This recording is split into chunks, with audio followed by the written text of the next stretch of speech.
As the months continue to pass us by, I am continuing to make my way throughout my house and renovating each space.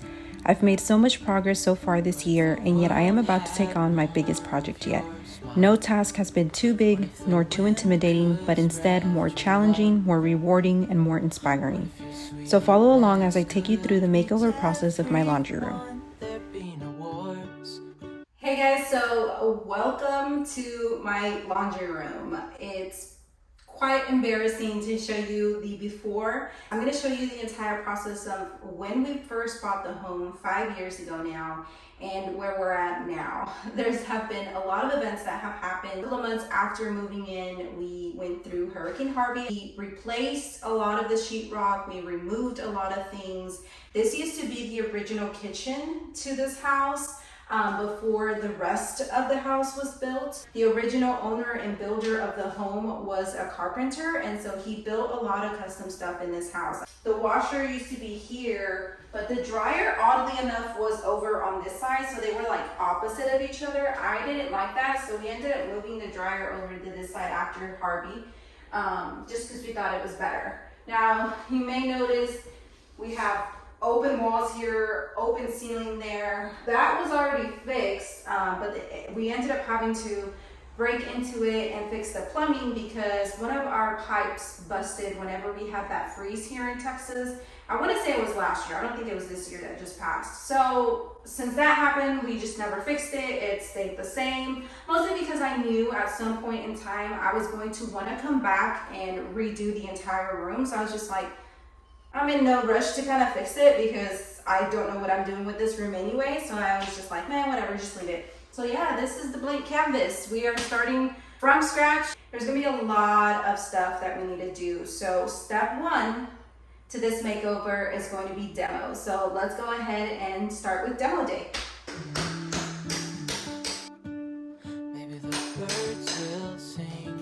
The first thing I needed to remove was the window and door trim. My house was built in the late 50s, and this is the original trim, so a lot of it was kind of difficult to remove.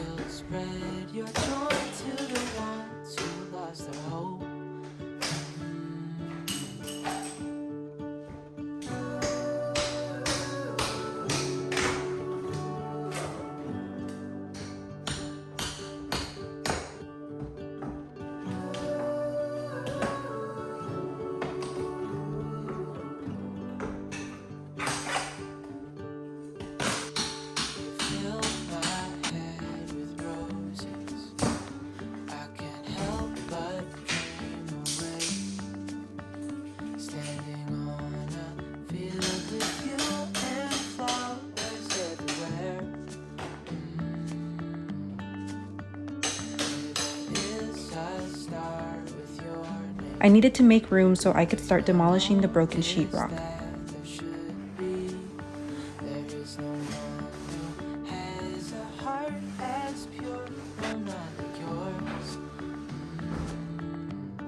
My intentions were to only remove the back right corner that was already broken and the bottom portion under the window by the washer and dryer. That bottom sheetrock, there was nothing wrong with it, but it needed to come off mainly so we could redo the plumbing for the washer to drain.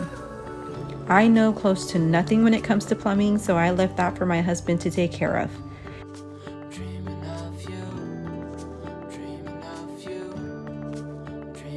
If it's one thing I've learned throughout all of my projects so far, it's to clean as you go to minimize the clutter and dust.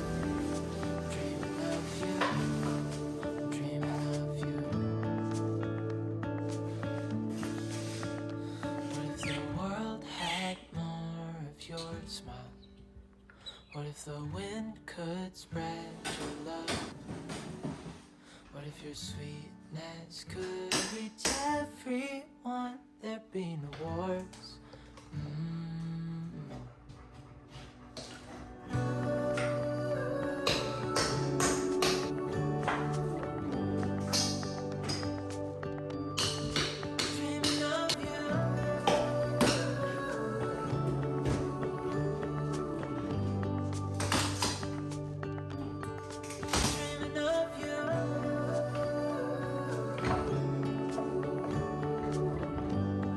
Oh yeah,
Whoops.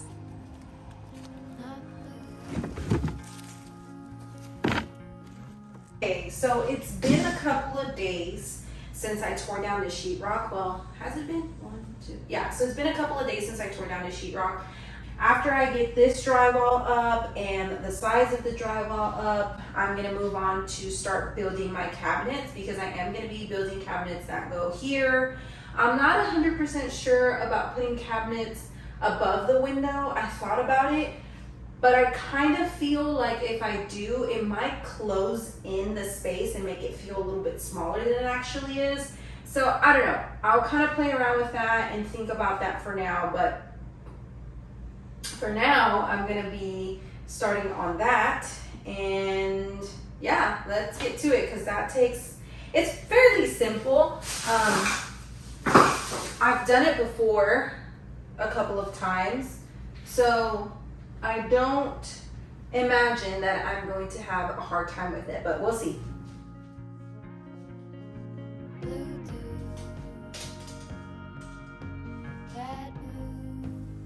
I measured and cut out the sheetrock I needed and then hung it with drywall screws.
Been 1 or 2 since I ran into you. Do you need a picture? Well, I get so.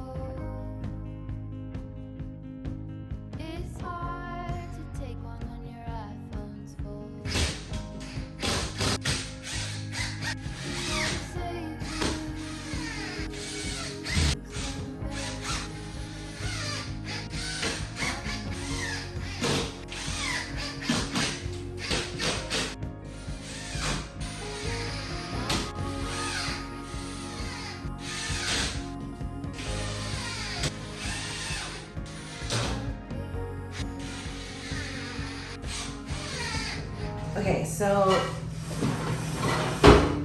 Okay, so it's about 6:30, 6 o'clock in the morning, and I'm trying to get as much as I can get done before my manager shows up on the site. So I'm gonna go ahead and get started and start taping and floating. We'll see how far we can get before that happens, and then we'll move along.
This morning, you guys saw me apply the first of this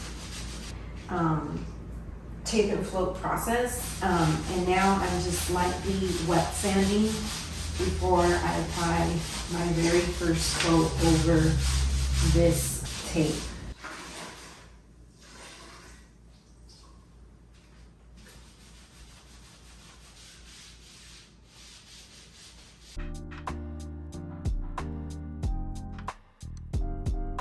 I ended up doing 3 coats using a bigger taping knife every coat, wet sanding in between with the large sponge.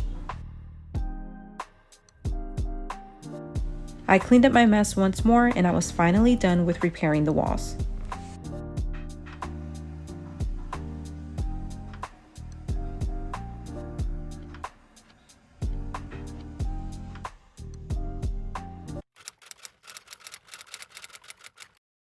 Okay, so once I was done repairing the wall, I began to build my upper cabinets. Now, my upper cabinets, I am going to be building frameless, just because for me, it's more cost efficient to not put any frames on them. 1x2s are pretty expensive still. These cabinets are still going to look really, really good. They're just not going to have that frame around them. I will usually rip down my plywood with my Craig rip cut, just because I feel like it's easier to do that than to try to maneuver a huge piece of plywood on my table saw. I do have a smaller table saw as opposed to like a big commercial one, so it's easier for me to do it that way, and then I rip my smaller cuts using my miter saw or my table saw that's needed. You can also take your bigger cuts to the big box stores and they will usually cut that for you if they're available or if their saw is in working condition. Sometimes I know it's under maintenance or sometimes it's not working, and sometimes that's not an option, but for the most part it usually is. I make sure to run all of my boards through the table saw with at least 3/4 of an inch in, so that I can put my back braces on the back as well, and that's what I'm going to use in order to attach it onto the wall.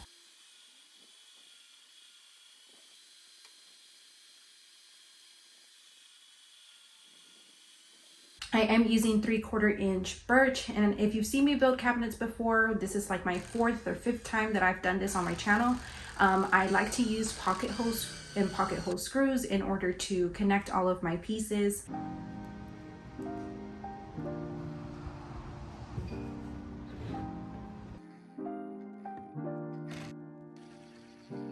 And I am using 3/4 inch birch. You can use maple, birch, oak, whatever your big box stores has available. That's usually where I go to go get my plywood, just because it's usually more convenient for me than to go to a bigger lumber yard. I also am using a 1/4 inch birch for the back panel.